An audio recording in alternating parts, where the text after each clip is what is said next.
إن الحمد لله نحمده ونستعينه ونستغفره ونعوذ بالله من شرور أنفسنا ومن سيئات أعمالنا من يهده الله فلا مضل له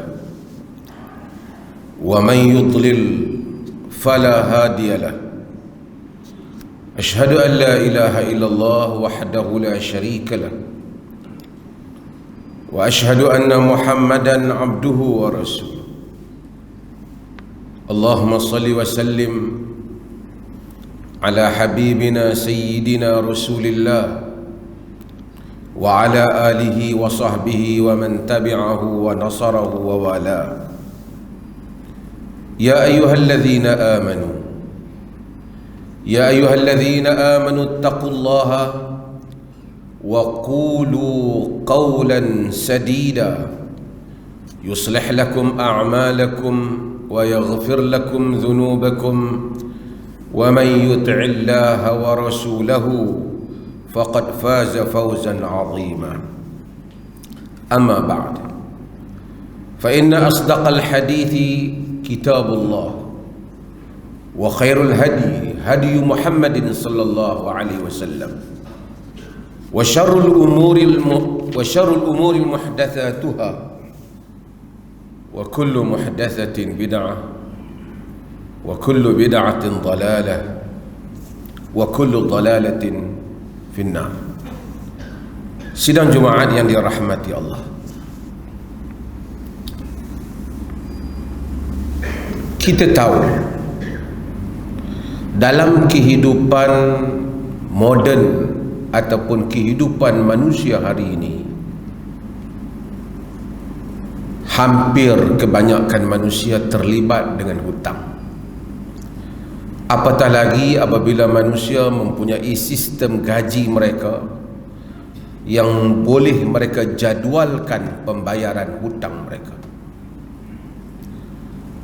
Apabila berlaku krisis wabak penyakit seperti hari ini yang menyebabkan banyak aktiviti ekonomi di dalam kehidupan kita terganggu, maka timbul bagaimana cara untuk menguruskan hutang ini. Beberapa hari ini kita mendengar tentang pembentangan belanjawan, dan kerajaan memperkatakan sejak awal bagaimana menyusun semula tentang hutang-hutang yang membabitkan rakyat jelata. Soal moratorium, penangguhan, penjadualan semula hutang, dan berbagai lagi kita dengar. Bukan saja kita dengar, mungkin juga membabitkan kita atau anak-anak kita. Bahkan mungkin dalam satu keluarga ada 5 orang, 3-4 orang terlibat dengan hutang. Sidang Jumaat yang dirahmati Allah, sebelum kita bincang tentang hutang itu, suka untuk kita menerangkan bahawasanya apa pendirian Islam tentang hutang.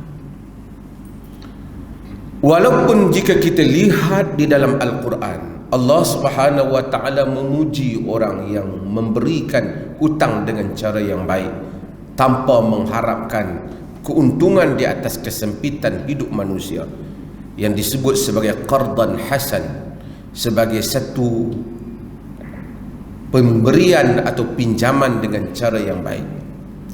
Namun dalam masa yang sama, agama sangat tidak menggalakkan untuk kita berhutang, melainkan kita terpaksa ataupun mempunyai keperluan untuk berhutang, ataupun kita meyakini kita akan dapat membayar semula hutang tersebut. Di dalam hadis Nabi SAW yang diriwayatkan oleh Al-Imam Tirmizi, apabila baginda SAW hadir untuk menunaikan salat salah satu jenazah pada zaman baginda. Kemudian baginda dia maklumkan dia ni berhutang, tak mau bayar hutang. Nabi SAW kata, sallu ala sahibikum fa inna alaihi daina. Sembayanglah kamu untuk kawan kamu ni, dia ada hutang. Yang ni aku tak sembayang. Nabi tak salat kepada jenazahnya sebagai satu peringatan kepada orang-orang yang enggan membayar hutang. Di dalam hadis yang diriwayatkan oleh Al-Imam Al-Bukhari, diriwayatkan juga oleh Imam Muslim dan selainnya, Nabi menyebut matlul ghani zulm.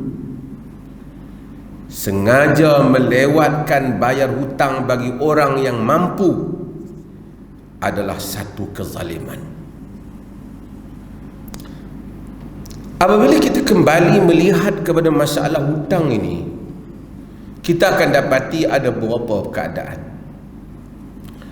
Pertama ialah hutang kita dengan kawan-kawan kita, adik-beradik kita.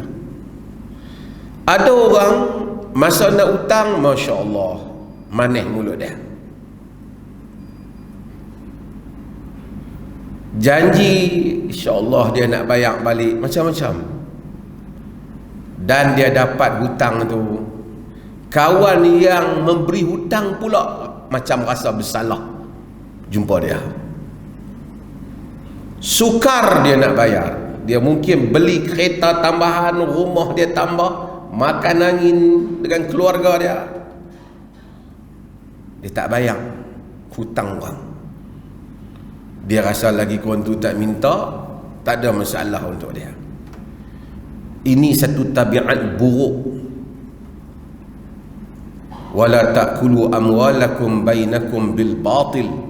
Jangan kamu makan harta kamu antara kamu dengan cara yang batil.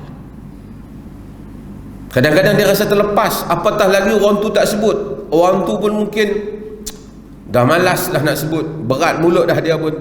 Dia pula rasa segan dalam bahasa kita. Hutang ini, seorang seperti ini Nabi tak salatkan jenazah dia. Setiap hutang yang kita buat, sekalipun kita mati syahid, hutang tetap kita kena bayar di akhirat kelak. Sebab itu sesiapa yang ada hutang dengan orang lain, penuhi tuntutan agama dan kehormatan diri, bayar hutang orang. Kadang-kadang kita ambil duit kawan kita RM50, RM100, lepas tu dia pun dah tak minta, kita lupa. Kita ingat, kalau kita lupa cerita lain, kita buat-buat lupa,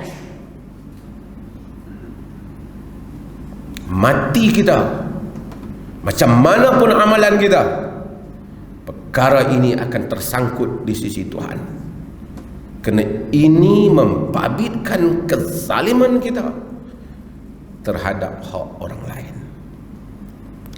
Sebab itu jika boleh kita elakkan hutang, kita elakkan hutang. Nabi SAW, dia Nabi. Nabi ni kalau dia berwudu, di dalam hadis, para sahabat yaqtatiluna, berlumba-lumba bergaduh nak mengambil wudu Nabi, bekas wudu. Kalau Nabi ludah, waqa'a ala kaffi rajul.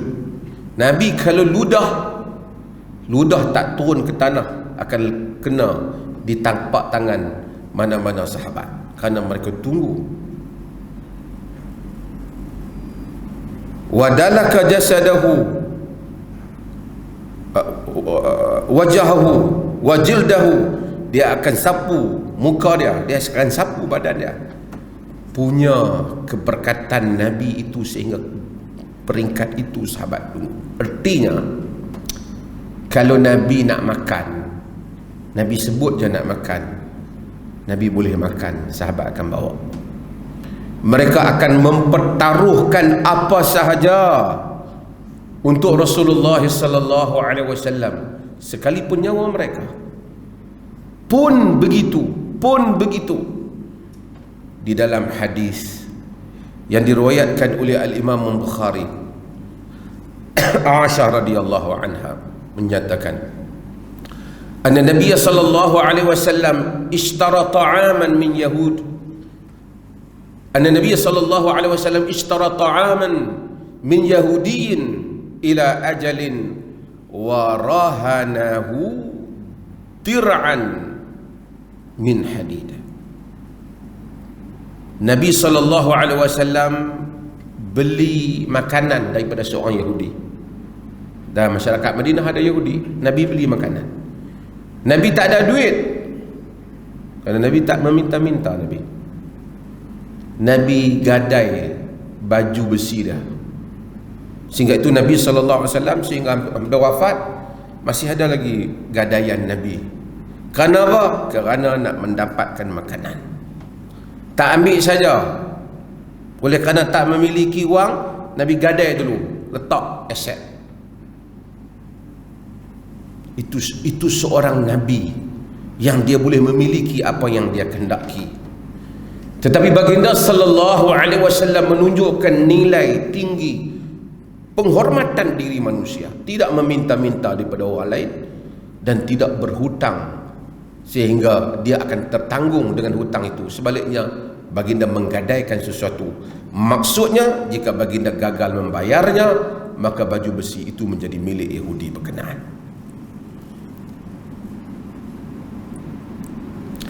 Dalam kehidupan hari ini, kita berhutang. Mungkin ada orang berhutang kereta, ada orang hutang rumah. Negara menghadapi permasalahan dalam hal ini kerana bukan semua orang tak boleh bayar. Ada orang yang dia gaji berjalan seperti biasa, sepatutnya dia boleh bayar. Jika ruang hutang dia boleh bayar, dia tidak terjejas, dia patut bayar. Dan sebahagian orang fikir bila dia hutang, macam mana dia nak terlepas daripada hutang tu. Ini bukan suatu kemuliaan, ia satu kesalahan. Mungkin kita tak mampu nak memiliki kereta jika kita tidak berhutang, maka kita terpaksa berhutang. Tapi kita bertanggungjawab untuk membayarnya. Kerana bila kita janji kita nak bayar, ia adalah amanah. Sebab itu Allah Subhanahu wa taala ingatkan masalah amanah ini kepada Nabi sallallahu alaihi wasallam dalam Al-Quran. Dan kita selalu baca, innallaha ya'murukum an tu'addul amanati ila ahliha wa idza hakamtum bainan nas an tahkumu bil adl. Allah memerintahkan kamu memberikan amanah kepada orang yang layak. Kita ambil duit orang, bagi balik duit orang tu. Kita tahu orang tu layak dengan kedudukan itu, kita beri jawatan itu kepadanya. Kita tahu bahawa seorang itu dia yang berupaya mengendalikan hal itu dan dia mempunyai kewibawaannya, kita letakkan orang yang patut pada tempat yang patut. Itu amanah. Dan apabila kamu berhukum di kalangan manusia, hendaklah kamu berhukum dengan cara yang adil. Sidang jemaah yang dirahmati Allah, kita sebut tentang hutang ni, dan khutbah sebut hal ni. Pertama nak ingatkan kita supaya kita bayar hutang. Simple saja. Siapa yang hutang, bayar hutang. Balik lepas daripada khutbah ni duk fikir, aku ada hutang kau aku tak? Ada hutang abang aku tak? Ada hutang adik aku tak? Setengah orang dia akal. Bukan akal dia bagus, dia pandai macam mana nak fikir. Dia kata, isteri dia kata, abang tak bayar kau hutang. Dia tak minta pun. Kita rasa kita terlepas. Sesiapa yang tahu dia berhutang, selesaikan hutang dia apabila terutama dia mampu. Sebab tu orang yang mati, harta pusaka dia tak boleh dibahagikan sehingga dia membayar hutang orang lain. Jadi antara kita lepas khutbah ni nak balik ni, Lepas Jumaat ni ingat siapa kita hutang. Kemudian kita mungkin ada hutang berjadual, potong gaji kita, yang tu dah tak ada masalah, dah kita dah janji. Ataupun mungkin kita yang tak kerja tetap, kita janji nak bayar sebulan berapa, kita bayar jika kita mampu, melainkan jika kita benar-benar tak mampu. Mudah-mudahan Tuhan ampunkan kelewatan kita dan azam kita untuk bayar hutang orang. Nabi SAW sebut dalam hadis, man akhadha amwalan nasi yuridu an adaha addallahu an. Siapa yang ambil duit orang, harta orang, dia berniat nak bayar balik, Allah akan jadikan dia boleh bayar. Wa man akhadha yuridu itlafaha atlafahu Allah. Siapa yang ambil dan dia duk rasa peluanglah nak bayar, tak kira lah lepas ni, kalau boleh tak bayar lagi bagus, Allah akan hilangkan harta dia.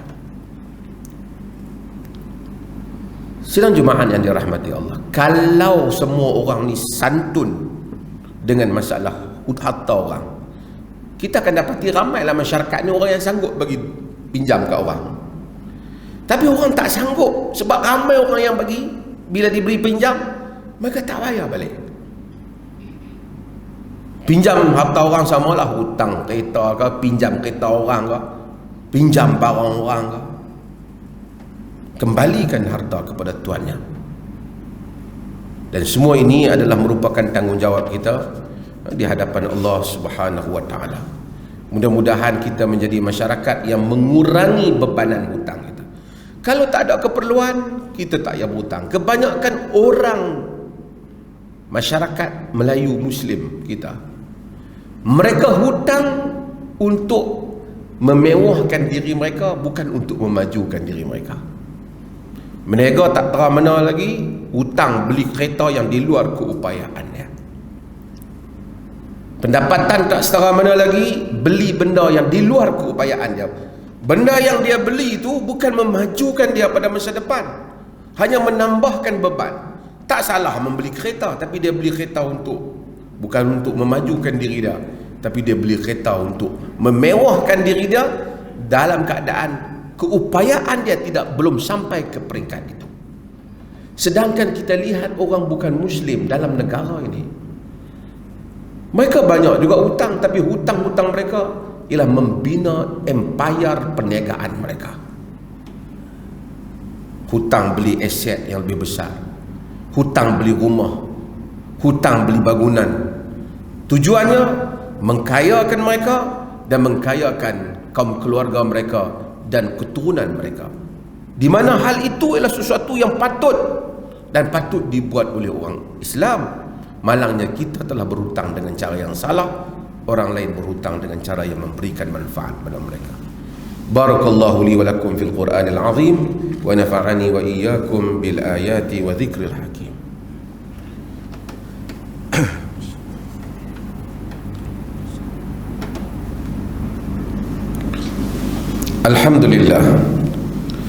Alhamdulillahilladzi arsala rasulahu bil huda wa dinil haqq liyudhhirahu 'ala ad-dini kullihi walau karihal kafirun.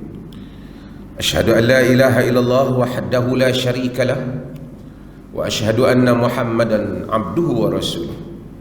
Allahumma shalli wa sallim ala nabiyyina Muhammad wa ala alihi wa sahbihi ajma'in. Faya ayyuhal ikhwatul mu'minun, usikum wa nafsi bittaqwallah wa tazawwadu fa inna khairaz zadit taqwa. Amma ba'd. Sidang Jumaat yang dirahmati Allah, hidup ni jika kita di atas keupayaan diri kita saja, kita tidak berupaya sebenarnya, melainkan dengan pertolongan Allah juga. Sebab itu apabila kita dengar azan, hayya 'alas salah, datanglah salat, kita tak jawab macam mana kita jawab yang sebelum itu. Sebelum itu kita qulu kama qala al-muazzin, kamu sebut macam mana orang azan, tukang azan sebut. Kalau dia sebut Allahu akbar, Allahu akbar, kita sebut Allahu akbar, Allahu akbar.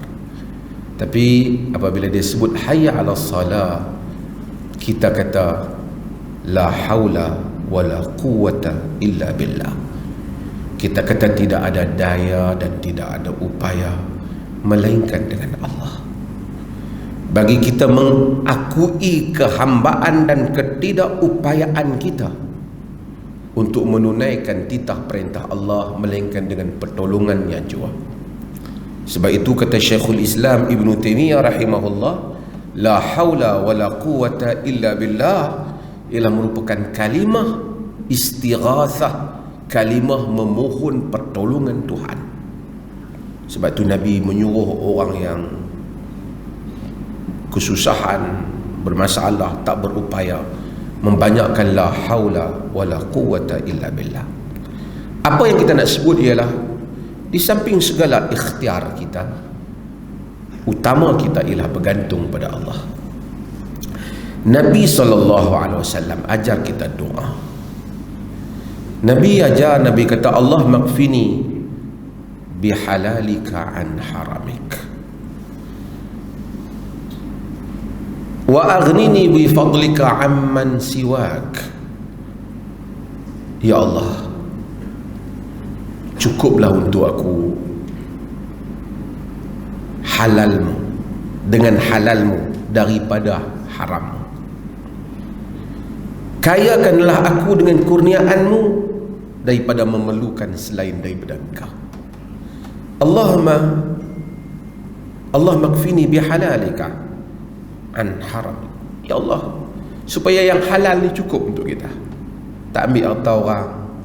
Gaji kita walaupun 1,000, 1,500, 800, kita makan hak kita. Kalau tak jadi, kalau tak, orang gaji berpuluh ribu, 7-80 ribu, makan rasuah. Terlibat, kita dengar cerita rasuah dahsyat. Tu bukan gaji kurang-kurang, semua gaji hebat. Orang yang terlibat dalam posisi-posisi penting dalam negara, berbagai tempat, negara kita dan luar negara mana-mana, di kalangan mereka, walaupun gaji mereka setahun gaji kita, tapi masih lagi tak cukup. Dia nak kena ambil lagi hak lain lagi. Sebab itu maka kita berdoa kepada Allah setiap kali salat, semoga Allah Subhanahu wa taala mencukupkan kita dengan kurniaannya. Berikutnya ialah hari ini ialah hari di mana keberangkatan Duli Yang Teramat Mulia Tunku Raja Muda Perlis ke masjid, tuan-tuan. Bersama dengan keberangkatan ini ada Jabatan Pendaftaran Negara. Sebahagian daripada tuan-tuan mungkin ada masalah dengan pendaftaran ataupun tentang IC dia, tentang macam-macam lagi pendaftaran ini. Kad pengenalan dia, kewarganegaraan dia. Ambil kesempatan pada hari ini untuk tanya pegawai-pegawai yang ada ini, membolehkan mereka membekalkan maklumat kepada tuan-tuan, untuk tuan-tuan, anak isteri tuan-tuan dan sesiapa saja. Demikian peranan masjid yang besar, berfungsi memberikan khidmat kepada masyarakat kita dalam berbagai hal. Innallaha wa malaikatahu yusalluna 'alan nabi ya ayyuhalladzina amanu sallu 'alaihi wa sallimu taslima. Sesungguhnya Allah dan malaikatnya berselawat kepada Nabi. Wahai orang-orang yang beriman, hendaklah kamu berselawat dan salam kepada-Nya. Allahumma salli ala Muhammad wa ala ali Muhammad kama sallaita ala Ibrahim wa ala ali Ibrahim, wa barik ala Muhammad wa ala ali Muhammad kama barakta ala Ibrahim wa ala ali Ibrahim fil alamin innaka Hamidun Majid. Allahumma ghafiril muslimina wal muslimat wal mu'minina wal mu'minat al ahya minhum wal amwat innaka sami'un qaribun mujibud da'wat wa qadiyal hajat.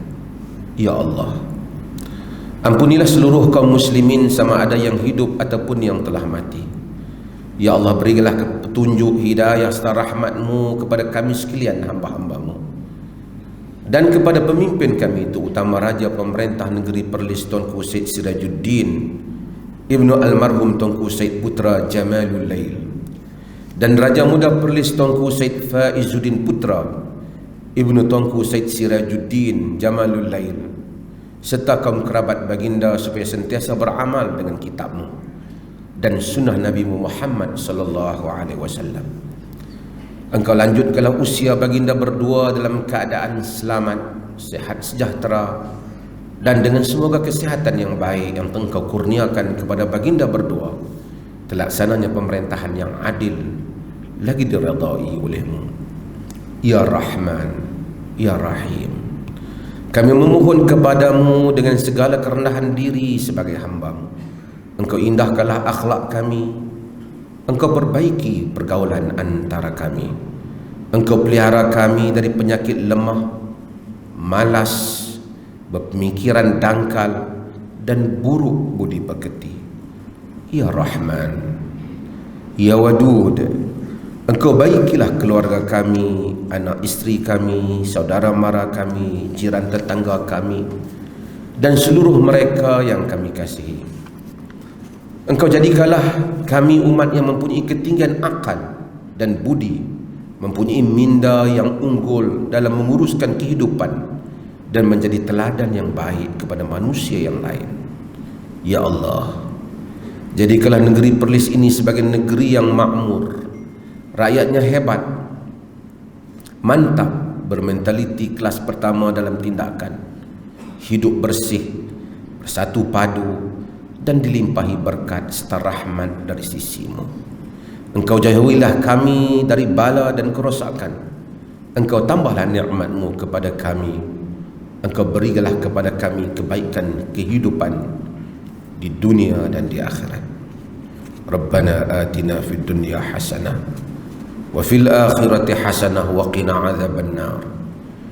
Innallaha ya'muru bil 'adli wal ihsan wa ita'i dzil qurba wa yanha 'anil fahsya'i wal munkari wal baghi ya'idzukum la'allakum tadhakkarun.